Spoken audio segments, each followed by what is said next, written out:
যে কোনো ডকুমেন্টের লিখায় এডিটিং করতে পারবেন, কেউ বুঝতেই পারবে না যে আপনি এডিটিং করেছেন। তবে ভাই হাত জোর করে বলছি, কেউ খারাপ কাজে ব্যবহার করেন না, নিজের প্রয়োজনে কাজটা শিখে রাখেন।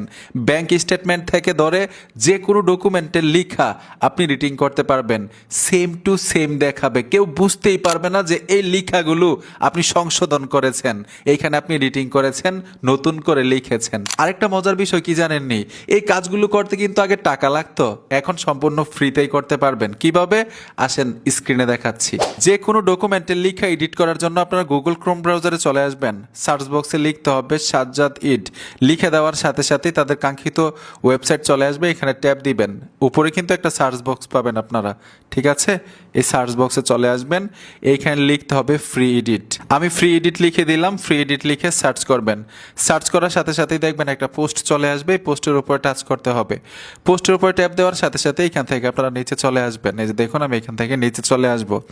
নিচে আসার সাথে সাথে এখানে আপনারা একটা অপশন পাবেন, edit your document in check, এই অপশনটার উপর ট্যাপ দিবেন।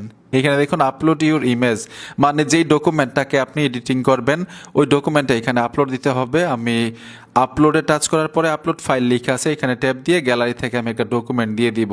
এক্সাম্পল ধরুন আমি এখানে এই ছবিটা দিয়ে দিলাম।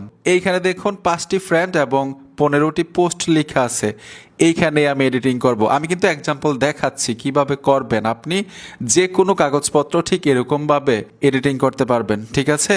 তো এই দেখুন এই লেখাটার মধ্যে আমি এডিটিং করব, এই লেখাটার উপর ট্যাপ দিব।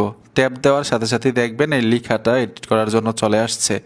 এইখানে আমি ফ্রেন্ডস কেটে দিব, দেখুন আমি ফ্রেন্ডস কেটে 5 কেটে দিব, ধরুন 3.4 আমি দিয়ে দিব।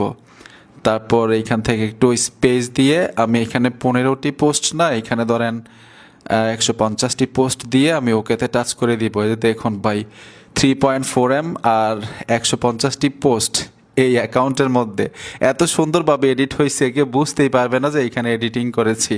আরেকটা মজার বিষয় হচ্ছে, আপনি যদি কালারিং ভাবে লিখতে চান কালার করতে পারবেন, যেমন লেখাটার উপর ট্যাপ দিবেন, এখানে স্টাইল লেখা আছে, কালার লেখা আছে, এই যে দেখুন সব কিছু মানে একদম ম্যাচ করে লিখতে পারবেন।